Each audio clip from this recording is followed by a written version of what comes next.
So take me back a bit. Initially, what was it that drew you to the health space that got you started as an orthopedic surgeon? Because that's not nothing. Yeah. Okay, that's a great question. So, Quentin, thanks for having me on here. So, when I was this is funny. So, I had a sixth grade science teacher by the name of Mrs. Hayes, and Mrs. Hayes was a blonde. She was beautiful. I had a little crush on her, and she ended up leaving to become a flight attendant. I remember, and I was kind of bummed about that. But she got me excited about science. She was my science teacher, so that really drew me to that. And then somewhere along the way, I got the notion that I wanted to be a doctor, and that probably somewhere in high school I was thinking about that. And I remember as a 16, 17-year-old kid, I was working a job. I had a job at a restaurant. I had a whole bunch of jobs, dishwasher. I was a hotel, so I did room service delivery, busboy. And then at one point I got, quote unquote, promoted to be the doorman to guard the bar to prevent young people from illegally entering or whatever. Because I was a Hmm. big, tall guy. They thought I'd be like security, even though I was a 17-year-old kid. But while I would stand there all night. I mean, I'd stand there for like 4 hours at night, and what I would do is I would study. I was studying for the medical college acceptance test, something I wouldn't take for another, 4 years later as a junior in college. And so I knew from an early age that's what I wanted to do. I was an athlete my whole life. I still am, and so you have this natural sort of attraction to the musculoskeletal system because so much of athletics is involved around what we can do with our bodies. And so I'd had a lot of knowledge on that, and I wanted to stay kind of in that with my career. And orthopedic surgery certainly has a significant component of that, probably more so than most other medical specialties. So that's what kind of drew me to it. I kind of had a circuitous route. I went to college, got my biology degree, got into medical school, started medical school, but I was playing rugby at the time, and I was actually pretty good at it, and ended up getting recruited to play professionally in New Zealand. So I actually dropped out of medical school and went and left and went down to New Zealand to play rugby for a while. And I ended up doing that for about 7 years in total. And then at that time I was 30, and I remember I was playing this team from Russia. I was in Las Vegas playing a team from Russia, and I was actually having a very good game. But I remember I was laying on the bottom of this pile, we call it a ruck, and there was a guy kicking me in the head. This Russian guy was kicking me in the head. I had blood coming out of my ears. I was 30 years old, and I said, I'm done. So then I went back to medical school, and at that time I was already in the I joined the military so I could continue my rugby career because the military was a good place to play back in those days, and so the military ended up paying for me to return to medical school. So I did that. Of course, I had to pay them back some more time, and so that's what led me to being deployed to Afghanistan as a sort of a orthopedic trauma surgeon, basically. So I went there and did a bunch of, kind of this crazy combat surgery for a while. Then got out of the military, did a private career, and did that for quite a while, and then discovered that, there's a better way, and nutrition and lifestyle are probably a better solution for much of the disease we're faced with. So that's what's kind of shaped me to where I am today. Were the good things about the surgical path you took? I heard you critique it in other interviews. Lessons you took from it that are solid that you implement today on the projects you work on.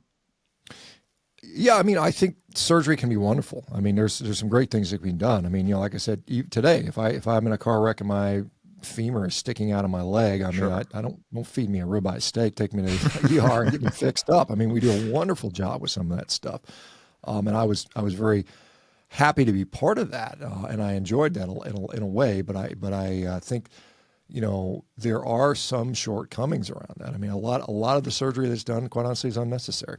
I think. Mhm. I mean, or it could be prevented and should be prevented. And I think that's a really important fine point that I would get. I would feel good when I replaced someone's knee. I had a worn out arthritic knee and I replaced it, and now their knee pain is much improved and they've got better function. And then they would come back to me, a year or two later, and, hey, doc, can you do my other knee now? And I thought that was good because they had felt that I had done a good job for them. So I kind of pat myself on the back for that. But the reality was, I probably, had I had the knowledge and foresight and the intelligence and that I do now, I probably might have been able to have them avoid the other knee replacement surgery, Mhm. through proper nutrition and lifestyle. I think in many cases those things can be avoided. So I think that Probably, I would say in general, 80% of the healthcare we would provide in this country, in the United States, would be rendered unnecessary if we had the stomach and the courage to do what we need to do to change the healthcare system. Right. When did you initially hear of carnivore? What got the ball rolling? Yeah, so I mean, it wasn't called carnivore when I heard of the people eating just meat. So this is going back to probably the year, I would say 2015, I think. I had already at that time been kind of low carb on a ketogenic diet that was kind of popular back then. Prior to that, I was on a paleo diet. And I come across these people on Facebook. There was a group that was called Zeroing In on Health, because their belief was that a zero carb diet could help achieve health. I think that was the nature of the the name, right? And there's small, a few hundred, maybe a few thousand people, all talking about eating nothing but meat and talking about these crazy explorers like Vilmar Stefansson, from the Canadian Icelandic guy from Canada that was living with the Eskimos, and this wacky guy named Owsley Stanley, the AKA the Bear, that was the sound guy for the Grateful Dead band. He was an LSD designer back in the 1960s, went to jail for it, but he was promoting this crazy all-meat diet. And I thought these people were crazy. I mean, I literally thought, well, these are a bunch of nutty people. Look at them go. As a conventionally trained surgeon that knows everything, right? I know everything about, human health and all this stuff. And I thought, this doesn't make sense. Where's the fiber? Where's the vitamin C? Where's the polyphenols and antioxidants and all that stuff? Because I was sort of, of the belief that most people are, based on what we've been exposed to and trained. And the fact that, why would you just eat meat when there's all this other stuff in the grocery store, right? I mean, this is how most of us think. But I had enough sort of morbid curiosity to continue to follow along. And then I started like, this is really, doesn't make sense to me, but it's kind of impressive.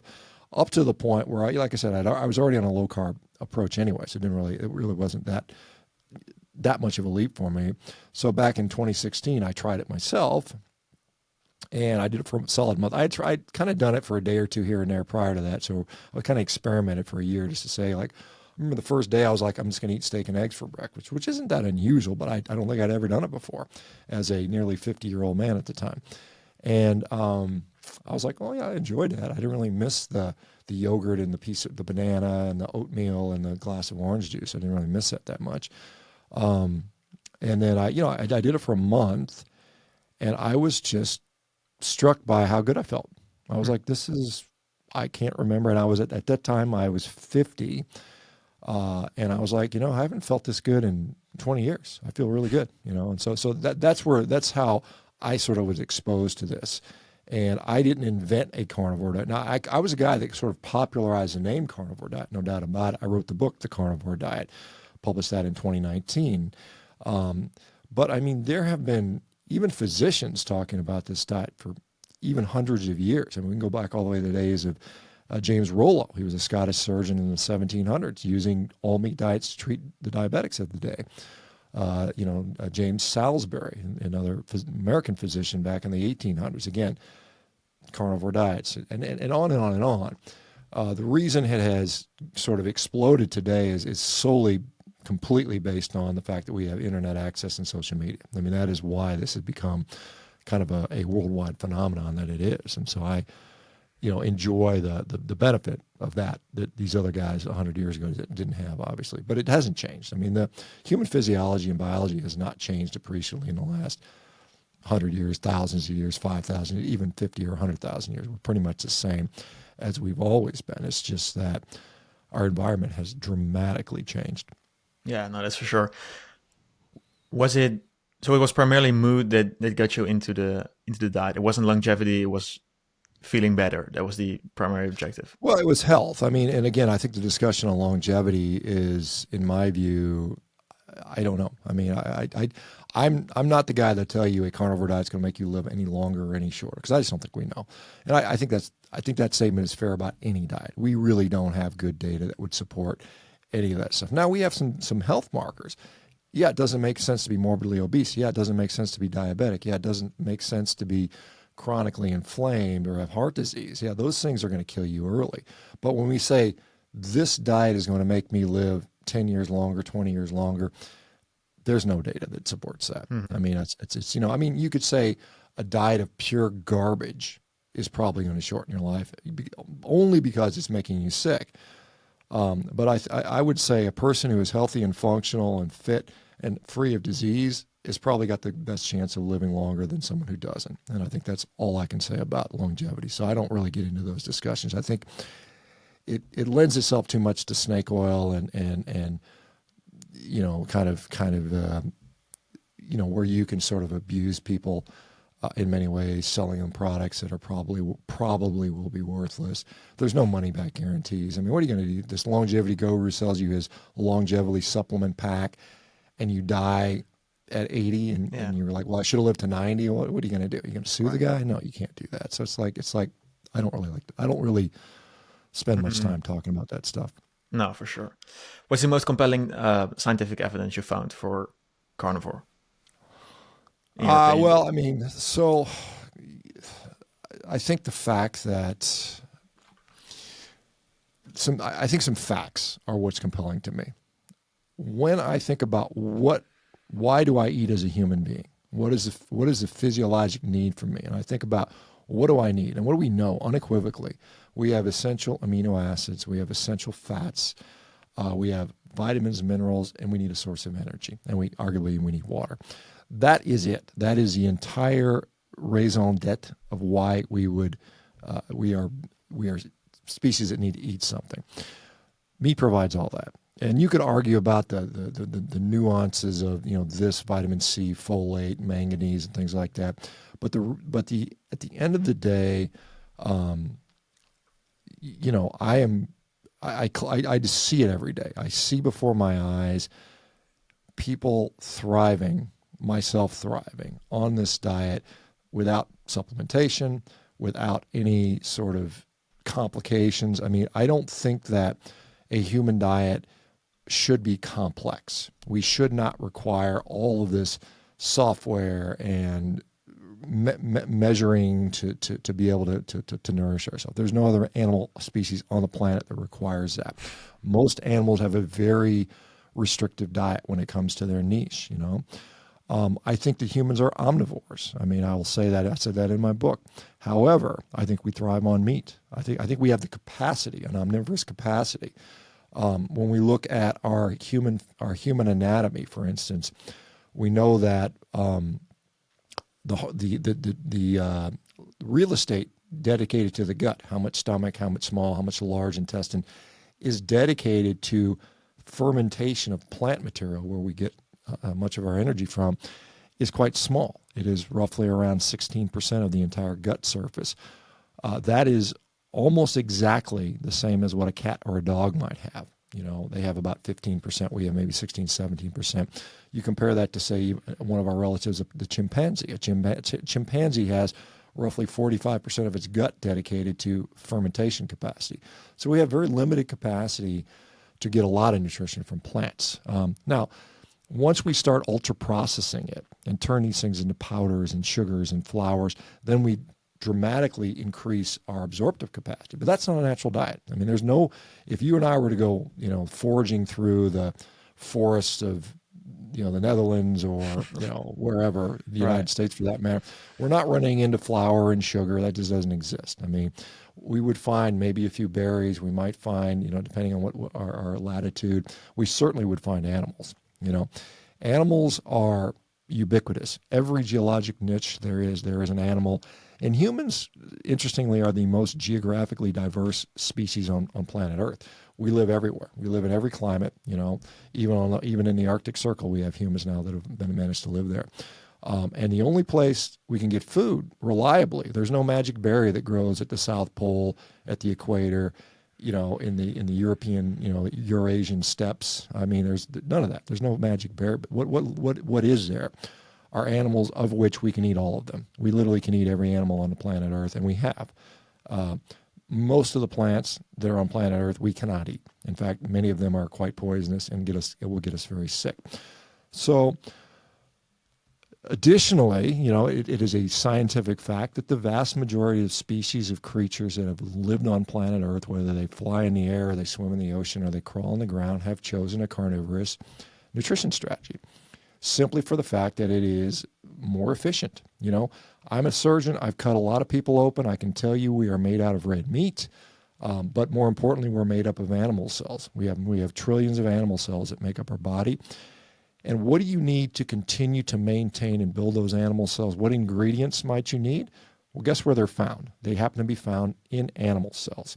I mean, it is no coincidence that the essential amino acids that we require as a human species, and in the exact ratios that we need them, are found in a big piece of meat. That's not a coincidence. I mean, that is by either evolutionary or higher power design, depending on what your beliefs are. So, I mean, there's just some very solid scientific facts. Now, if you want to look at human studies on nutrition, whether it's an observational study or something like that, then we can definitely have different pictures about that. But I mean, there are, again, this is not a diet that's been studied vigorously in the modern sense. I mean, there are some studies out there that have been done. I mean, Stefanson studies in the early 1920s. There have been studies, Ludwig study from Harvard University was published a couple of years ago. Numerous case series, which are now being published, are in the literature. But I can't point to, like, we've got, a bunch of human randomized controlled trials showing that a carnivore diet compared to any other diet has this or that outcome.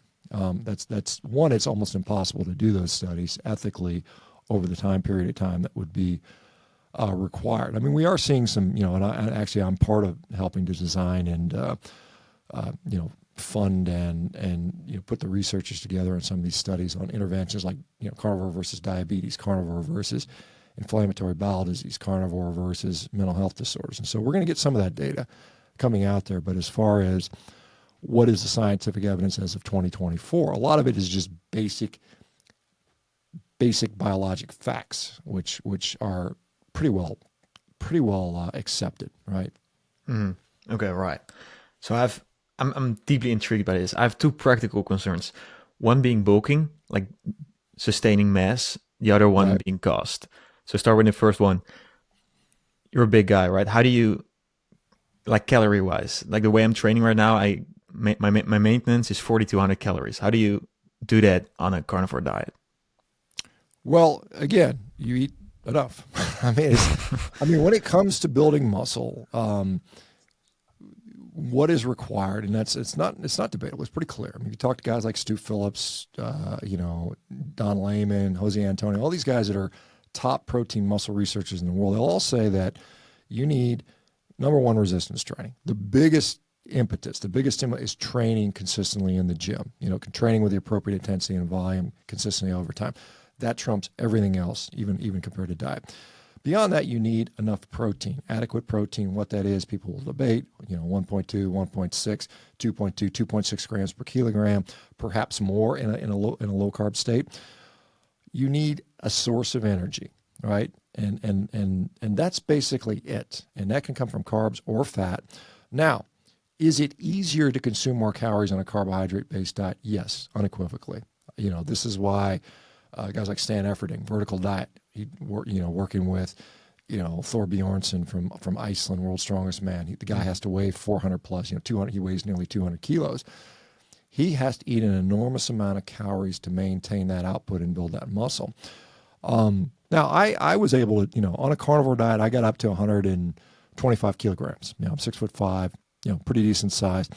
And that just required me to eat, 5-6 pounds of meat a day, so maybe 3 kilos some days. Mm-hmm. A lot.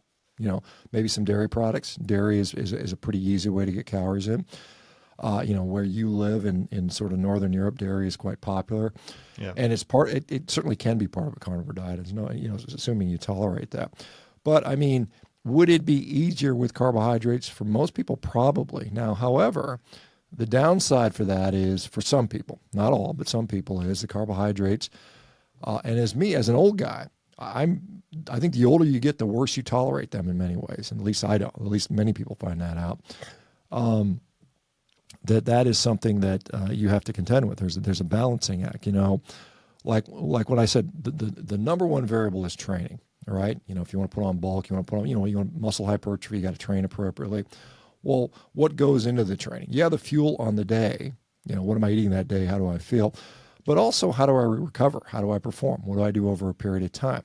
You might argue that if I have carbohydrates, my muscular output is increased by 3%, 5%, whatever it might be, and I have a little better performance.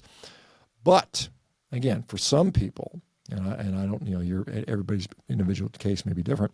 That might come at a cost. That I get this extra 3% output, but now I'm sore. I have, my joints hurt, my knees hurt, I get more inflamed.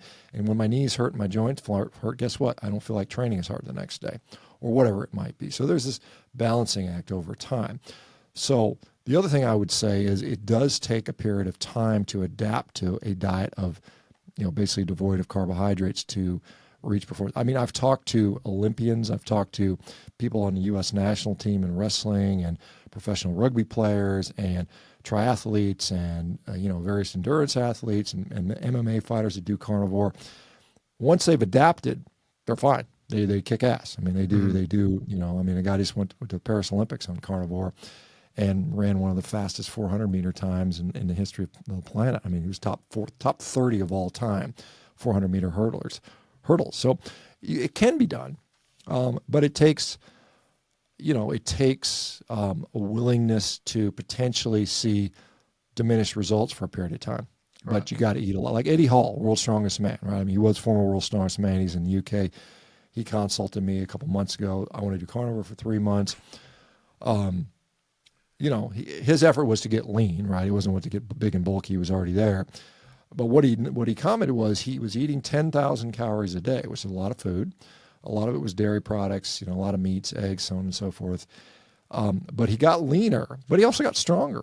He's like, I actually got stronger while I was doing this to fight the fact that I was getting leaner, which is often not the case. Often when you bulk up, you tend to get stronger, and you don't tend to get stronger when you lean out as much typically. And he's already at a very high level. Obviously, he's not a neophyte. You get somebody who's never been to the gym before, just about anything they're going to do is going to make them strong. But when you're already, one of the strongest people ever to walk planet Earth, you've already reached that. You've already reached your genetic maximum. And, granted, there's probably drugs and stuff like that involved, but it doesn't diminish the fact that it can be achieved that way. But I would say, whatever you're eating, if you're not making gains, you got to eat more. I mean, it's just as simple as it is. You got to figure out a way to get more calories, to get more food down your gullet. And that might be eating more meals more frequently, just kind of trying to, you get to a point where you're eating like most people on a carnivore diet, myself included. And I'm in a point where I'm trying to lean out, so I'm eating less, but we'll eat typically twice a day. That sustains it. But if your goal is maximum bulk, maximum muscle hypertrophy, probably you're going to get a small benefit by eating 3, 4, 5 times a day. And that's just the difference there. So I think that's something you have to consider. The other thing is, I would say, well, why do you feel like you have to do it this way? If there's no legitimate reason for you to have to do it this way, there's no reason to do it, in my view. I mean, I'm the first guy to say that carnivore diet is a wonderful tool for getting people healthy. Is it the only tool? Does everybody have to do it? Absolutely not. So anyway. Yeah, no, that's for sure. Assuming you'd eat 200, 300 grams of protein. Oh, easily, yeah. Yeah. How would you lose mass then?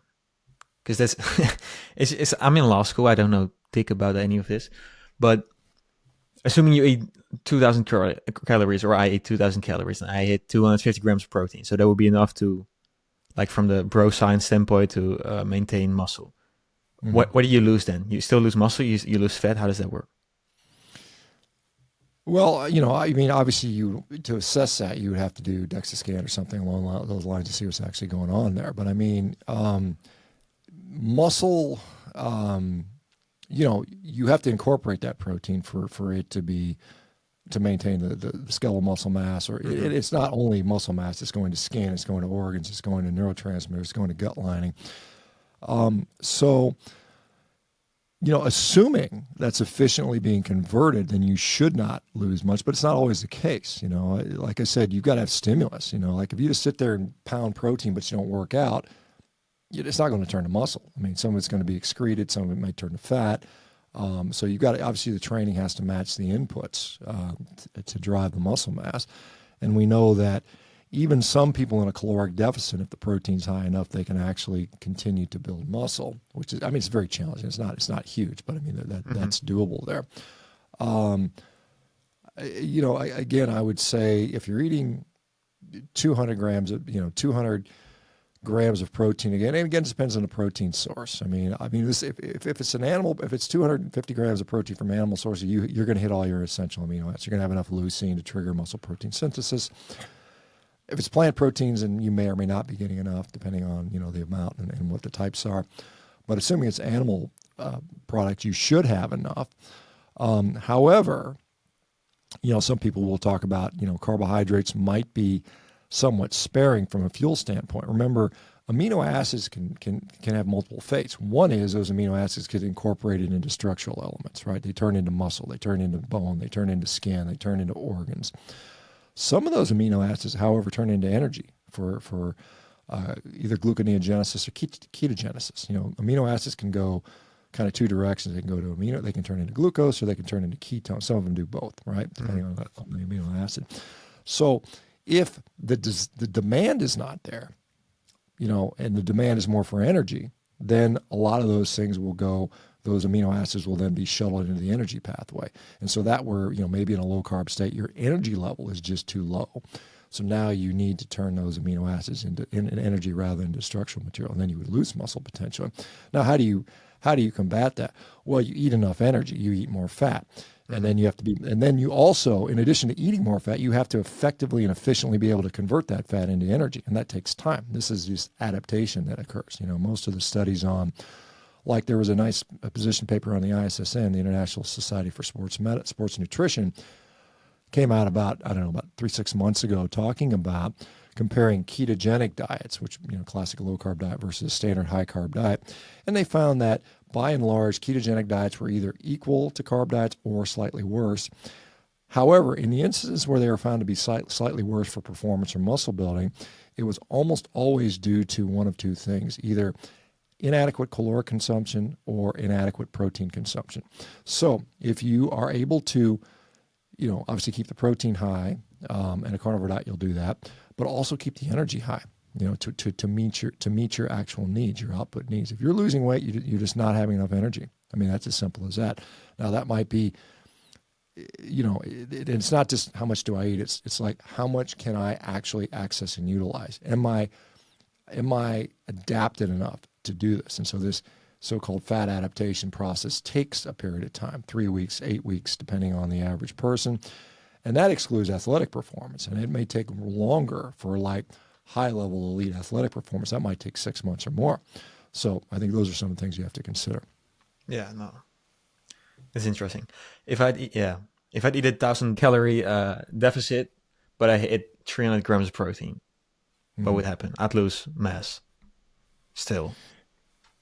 Well, yeah, I mean, depends. I mean, probably you would. I mean, like I said, you have to maintain energy output. There are basic critical energy needs that our body will use, and it'll get it from somewhere. If it can't get it from exogenous sources, you'll catabolize protein. First you'll catabolize your own fat and your glycogen, but your protein will go at some point. So your muscle catabolism, lean mass will be catabolized to provide, heat, brain energy, cardiovascular energy. I mean, you got to keep your heart beating, your brain running, and your body heat at a certain level. And if we don't have the fuel for it, you're gonna utilize the structural stuff. Yeah, for sure. Okay. Second one, cost. Yeah.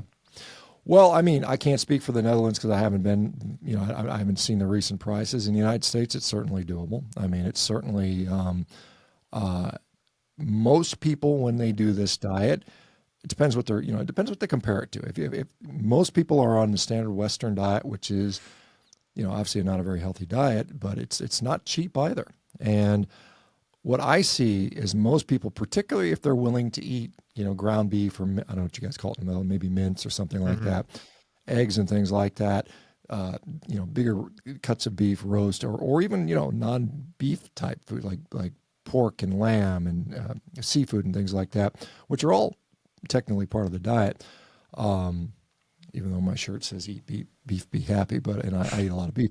But you don't have to do it that way. I mean, you can have success eating a diet that is, a lot of fish and eggs and ground beef and ground lamb and, chicken and things like that, which can be a little less expensive. I mean, I think a lot of times when you put it into the equation for what people are usually consuming. And again, I have to speak about the United States because I live here. But they're going to Starbucks for a cup of coffee that costs them $6 or $7. That's well more. You get almost 2 pounds of ground beef for that. So I mean, for many people, the cost goes down because they don't need to buy all the supplements and the vitamins and the health stuff, and they're not watching organic fruits and vegetables turn bad in their refrigerator. And the other thing, and I should mention this, is when we consume a plant-based, healthy, whole food, plant-based diet, lots of fruits, lots of vegetables, lots of fiber, it's all great and well. It's displacing all this junk food, which is probably a net benefit. But the reality is we don't absorb all that much of that food. Much of that food ends up undigested through our small intestine. It ends up in our colon. Some of it is fermented, so we can get a little bit of short-chain fatty acid, but much of it ends up in the toilet. And this is why people that go on a plant-based diet eat a lot of fiber, and they're having 5-6 bowel movements a day. And they're literally just flushing money down the drain. I mean, the purpose of nutrition, again, is to absorb that nutrition, not to make it all go down the toilet. And I think, I'm not saying all of it goes down there, but a significant portion of it ends up in the toilet. So you're spending money on not nourishing yourself, on having bigger bowel movements, which to me seems kind of inefficient. And it is. It's quite like, we compare, like, if you compare, I am, right now I'm, 250 pounds, so I'm 115 kilos or something like that. If you compare me to a gorilla who weighs a little bit more than me, maybe they weigh 150 kilos or something like that. A gorilla is going to consume 40 to 60 pounds of food a day. That's 25, 30 kilos of food every day to maintain a similar amount of mass. I can get away with 3 or 4 pounds, all right? So, I mean, they're eating 10 times the amount of food volume and that I would require just to maintain the same amount of mass. Again, it's an inefficient way to do things on a plant-based diet. Much of it ends up in waste, and they go to the bathroom. They end up, gorillas on average poop out around 8 to 10 pounds of feces every day. It's amazing. That's crazy. Think about it. And then they have to eat some of it to get vitamin B and vitamin B12, which is kind of a little disgusting to think about. Yeah, that's something. Optimal quality meat. What do you optimize for when you find a new supplier? Well, I think that number one, you have to enjoy it. I mean, you're not going to eat a diet you don't enjoy. So you got to enjoy that. Optimum nutrition means I have to enjoy the food. I have to enjoy it. Fat content becomes very important on a carnivore diet. If you're not getting a significant source of carbohydrates, which you generally are not, you have to optimize for fat. And it doesn't mean, you have to eat pure fat or sticks of butter or anything like that, but you has to be enough fat on the meat. And I think that's probably the largest consideration to have success on this. And I know there's a lot of talk about how we raise animals and what's the optimal way to do it for the environment. And those issues aside, and I'm certainly sympathetic to those issues, and I certainly talk about them and promote them quite a bit. But whether the animal is finished out, remember, all cows, whether they're running around Holland or the rest of Europe or the United States, are on grass most of their life, the vast majority of life. In the United States, even though the vast majority of our cows go to a feedlot for finishing, 85% of all cows in the United States right now are standing around in a pasture eating grass, right? I mean, obviously, time of year changes that a little bit, but that's the reality. And they spend a little bit of time finishing out on mixed forage, a little bit of grain, they fatten up, we eat them, and that's the way it is. And so I don't have a real strong opinion that one is, much better than the others. And the reason I say that is because I deal with thousands upon thousands of people that do these types of diets, and the outcomes between people who eat primarily grain-finished meat versus primarily grass-finished meat is there's no difference. There's negligible, if any, difference. So for the people that feel that the only way I can do this diet is if I eat a grass-finished cow, That's just not true. That's just not the reality. I mean, in some ways, I wish it were the case, and then I'd be happy to say, hey, that's the only way to do it. But that's not the reality. And I don't want to lie to people and tell them, hey, you have to eat pasture-raised pork and chickens and eggs and grass-finished cows, and that's the only way to be healthy, because that's a disservice to a lot of people. And again, it comes to cost for some people. For some people, it's cost prohibitive. I think there's ways around that. But I mean, the reality is, as of 2024, there is no scientific data. There's no anecdotal data on a significant population level that would suggest that a grass-finished cow is superior to a grain-finished cow when it comes to getting healthy. That's just the reality. That's good. That's good. So a thing I've been dealing with, I fast till, I'd say 1 p.m. I feel 60-70% of the way I felt before I ate. Like, I feel great you feel worse when you eat. Yeah, right. Yeah. Okay. So someone told me, eat meat. That's the way to do it. So have you found significant improvement in, like, reduction of brain fog, things like that? Well, for some people, yeah, certainly. So the question, I guess, because you were alluding to the fact that you're trying to put on weight in bulk, and yet you're fasting until 2, and I'm like, that doesn't go together. I mean, well, it's for focus. It's just, I eat like 4,000 calories in a 6-hour window, and the rest of the day, the first part of the day, I don't try to eat because I get all my work done, and then I just, it's a thing though. I mean, it's going to be 8 p.m. in a bit, and I have 3,000 calories. Yeah, so I mean, some of that sort of cognitive lability where you're tired and you have a hard time focusing probably has to do with energy availability to the brain, right? And so when we eat anything, to some degree, there's some nuance to this, but when we eat really anything, we're going to get some change in the energy level accessible to our body, our brain, and that's going to have an impact on our function, right? And if you are eating, say, a high carb diet, you will have probably, for most people, an increase in energy available. Maybe we'll see an increase in blood glucose. Maybe we'll see a compensatory increase of insulin, and then there's always a concomitant fall that occurs, right? During that fall, a lot of people will feel tired, fatigued, lack of concentration, and so this energy roller coaster, as you will, can sometimes be associated with the fatigue. And so can you turn that roller coaster of high hills into maybe a little more gradual, right? So when you eat protein and fat, particularly fat, that line becomes a lot more flattened out. And so that energy becomes more steady. A lot of people will report not dissimilar to fasting, because what do you eat? Where's your energy coming from when you're fasting? A lot of times it's coming from body fat. It's coming from endogenous fat sources, right? And that's primarily going to be driving fat as a fuel. If you, for instance, we know that people that fast for a long time, like let's say they fast for a week, what happens to their fats in their blood, the particular things like cholesterol? It goes up significantly, right? Because there's more fat in the blood. And that fat is being utilized as a stable energy source. That's why a lot of people really enjoy that. They say they feel really good, they feel sharp, they feel energized after a fast for a couple of days. We see that, and we know that fat becomes the primary energy source. Now, I mean, yes, you still have some glucose. Your body is still producing a basic amount of insulin. Glucose, either it's from glycogenolysis from the liver, gluconeogenesis from fatty acids or lactate reshuttling, or it's due to breaking down our other tissues, break maybe muscle catabolism or something like that. We're gonna maintain glucose to a basic threshold all the time. It never goes to zero. It can get pretty low. I mean, Cahill, a guy named Dr. Cahill, I forget, it might have been James, 1960s, 1970s, did all of these starvation experiments in humans, which are now considered unethical, can't do them anymore.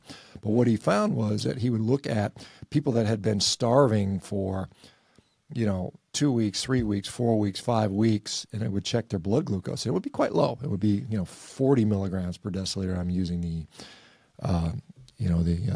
American units because I don't know the numbers. I know we divide it by 18 and we would get so maybe 2 millimolar or something like that. Mm-hmm. And they would be fine. Totally cognitively clear, because fat was being produced, ketones were being produced to allow their brain to function. In fact, he even went so far as to give those people additional insulin to bring their blood glucose even lower, down to like 12 or 20. That would normally kill someone. that would normally send someone into a coma. And these people were still sitting there like, I'm totally fine.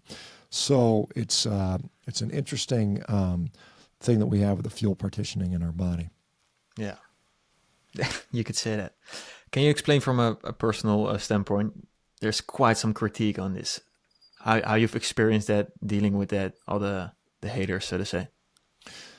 Yeah, I mean, sure. I mean, obviously, I mean, this is something that goes against the sort of the mainstream narrative. It goes against the dietary teachings of the last really 100 years. I mean, this is something that back in 1928, when Vilmar Stefansson went into New York and he confronted the academic, powers that be back then, they said, "You're crazy. You can't do this. There's no way you can live on meat for just a year." And he proved them wrong. He basically did the experiment. They checked him into Bellevue Hospital. They monitored him. They had some guy follow him everywhere for a year to make sure he just ate meat. And, he showed, hey, look, I'm totally fine. So, I mean, but I think that the problem is, it has to do with sort of context. We live now in a society where we have abundance of variety. You can go to the grocery store here, you can go to the grocery store in the Netherlands, and there are 1,000 products on the shelves, 5,000 products on the shelf. We can eat all of it. We've got all this variety from all over the world. And that is not the reality of most of our existence. If we were to wind the clock back 150 years, you would have very limited things you could choose from. You wouldn't have blue and pink and bright green and multicolored foods of various flavors, like we have certainly in the United States. It's gotten ridiculous. You would probably have some animal products, some eggs, some seafood, maybe a bit of flour, maybe a bit of sugar, maybe a couple fruits if you're lucky, and some vegetables. I mean, that would have been the basis of the diet for the vast majority of people. So now we are deviating extremely far from that. And a lot of people don't like the fact that you can be healthy just eating meat because it's threatening to them in some way. It's like, well, can I not be healthy eating fruits and vegetables? Sure, you can. Yeah, and I'm not, but they don't like the difference that it presents. It causes their brain to sort of seize up, because now you're like, well, if they told me all this stuff to be true, and yet you appear to be, in contrast to that, there's the concept of cognitive dissonance. It doesn't compute in their brains anymore. So some people get angry about that. They feel threatened by that. Not to mention the fact that, you're killing cute little animals. You got to kill these cute little animals to eat them. And somehow they believe that if they eat a box of cereal, there's no animals that die, or whatever it might be. So I think there's a lot of people that get really offended by the fact of that's going on. Also, I mean, they're going to point to some of the scientific data that we have, some of the associative data that says, yeah, we know that people that eat lots of red meat seem to develop heart disease and cancer at higher rates than other people. Now, when we really look into that science, we see it's extremely weak associations. And in fact, some of the best scientists in the world have said this is all kind of nonsense data that we shouldn't pay too much mind to. But I mean, there is also a significant amount of media, call it propaganda, that has been pushed in order to sell you products. The whole snack food industry. I mean, this is a multi-trillion-dollar industry, worldwide food industry, and they want you constantly eating. I mean, this is their goal, and so they've invested a lot of money into buying scientific studies, in advertising, marketing dollars, to expect you to constantly eat their products. And yes, they've spent a lot of time making those products taste good, make them cheap, economical, and addictive, quite honestly. And so when you say, hey, look, I don't need all that stuff. No thanks, but no thanks. You can keep your Reese's Pieces. You can keep your little granola bars. I don't need that crap. I'm good with meat. That offends a lot of people. It offends a lot of people fiscally. It offends a lot of people emotionally. It offends a lot of people cognitively. So yeah, there's going to be some pushback. I mean, but at the end of the day, look, the only reason I am championing this type of eating is, one, because I see people get healthy all the time and heals a lot of diseases. And it just works. It undeniably works for a lot of people. You can make fun of it. You can say it's stupid. But at the end of the day, when I can take a person who's suffering tremendously from inflammatory bowel disease or multiple sclerosis or rheumatoid arthritis or debilitating depression and make them healthy, where they don't have these diseases, they don't need to be medicated, that to me is a huge win. Mm-hmm. And no one can take that away. So what's the start? Just 3 months, 6 months? What would you say? Ground beef? So I would say that 3 months is an adequate trial. It'll either work or it won't. I don't think there's any big risk to doing something for 3 months. You're not going Sure. to likely drop dead of a heart attack and develop heart disease in 3 months if that's your concern. So I think 3 months is a fair trial for most people. And the reason I say that is twofold. We know that it takes a period of time to transition, to upregulate and downregulate certain enzymes and to change the microbiome and just kind of get the habits going. We've also got data on about 12,000 people asking them, when did you notice a significant improvement? And by and large, by 3 months, the vast majority of people had noticed an improvement. Now, some people it was very quick, some people it was within days, but 3 months seems to be the point at which, if there is going to be a benefit, you most likely will see it by then. So I think stick it out for 3 months. I tell people, number one, any diet which you attempt that you don't enjoy the food or you're hungry all the time, you're not going to stick to. So find carnivore products, meat, fish, eggs, dairy products, whatever it is that you really enjoy. If you need to add a little bit of seasoning and spices to make it palatable at the beginning, great, do that. You might have to take those out later. You might have to dial things in. You just got to get used to not eating fruits and vegetables and breads and pastas and rices and certainly the ultra-processed crap. Practice not eating that stuff. Practice eating enough so that you're satisfied. How much should you eat? You should eat enough so you don't want a piece of cake or chocolate or pizza or pasta. You got to eat enough. You got to be adequately nourished so that your body can sort of withstand the cravings. Cravings are going to happen, one way or the other. You have to have a plan for that. We can talk about the physiology of cravings if you want, but the other thing is staying hydrated. We know that when you drop carbs out of your diet, you have a natural diuresis. You tend to lose fluid. You tend to lose salt because the insulin levels have come down. Insulin tells the kidneys to hang on to those things. So now they're being excreted. So in order to prevent maybe things like headaches or fatigue or, heart palpitations or muscle cramps, you might have to, in the beginning, increase your fluid, increase your electrolyte intake, salt your food to mitigate that. So those are some basic things to think about. Okay, interesting. I'm gonna do this. It will be fun. Primarily from the brain fog standpoint. That's primarily it. Yeah, I feel great in the morning. Don't feel as great in the afternoon. Yeah, good. You launched Revero this year, right? Or last year? January of this year. So we're almost a year in. Well, no, it was actually February. Was it February? February, I think late February, early March of 2024, we launched Revero. Thanks for asking about that. We are a online digital health company. We have physicians we have licenses in all 50 states. We take people and we put them on not always a carnivore diet, sometimes a carnivore diet, but we fix people's nutritions. We personalize it. We work with them to get them off medications whenever possible. We work to support them day to day. We have coaches that provide feedback on a daily basis if necessary. We have we collect data from people every single day. They upload data to us. We have all kinds of education support. I do a meeting with these patients every week to kind of keep them motivated.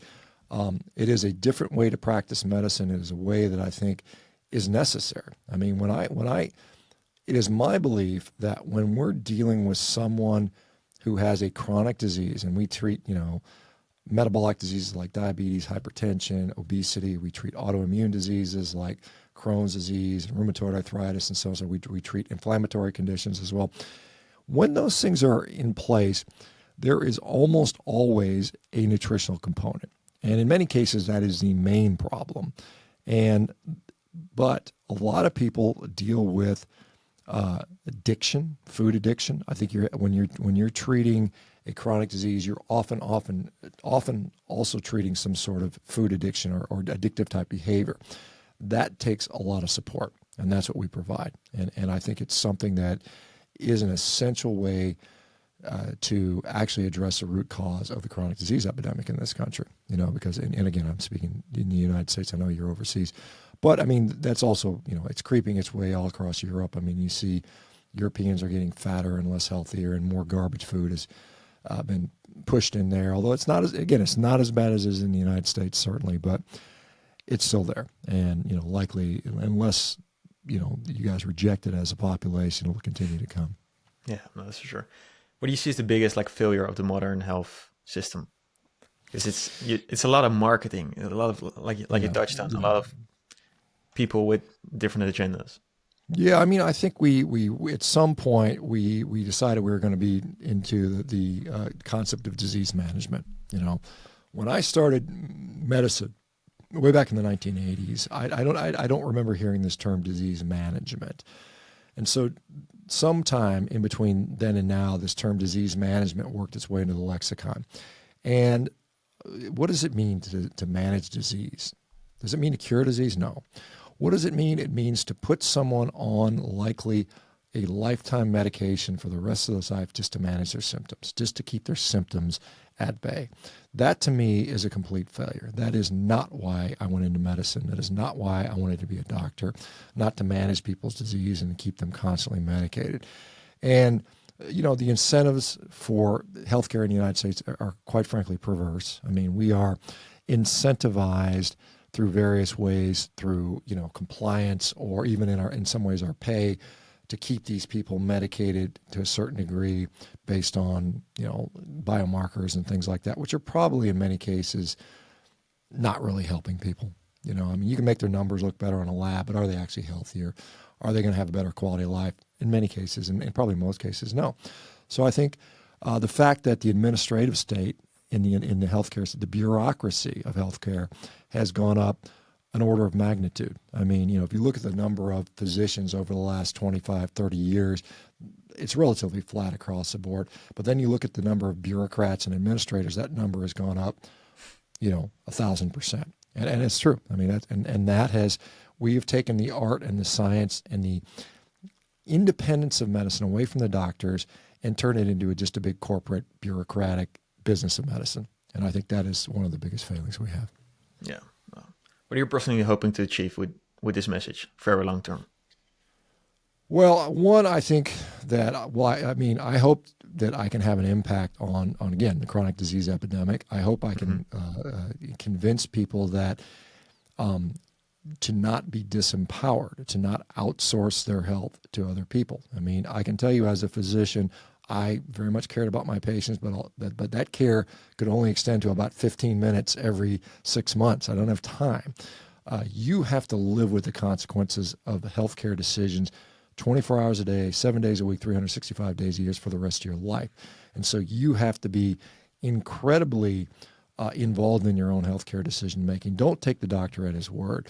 Verify, check, you know, question, you know, empower yourself. A lot of times people will be given a diagnosis of some chronic disease and they ask the doctor, why is this happening? And most often the doctor provides some very unsatisfactory answer of, I don't know, maybe it's genetic.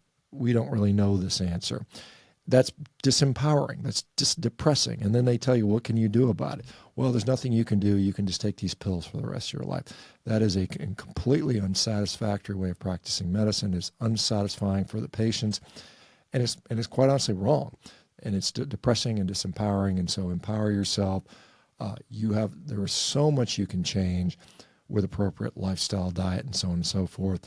You may not need any of these medications. You might need, there's some that you might still need, but for the most part, I think most of them, you know, you have the power to, your body has a tremendous capacity to heal itself, believe it or not. And it's amazing when you stop poisoning yourself with garbage food and garbage lifestyle, amazing things can happen.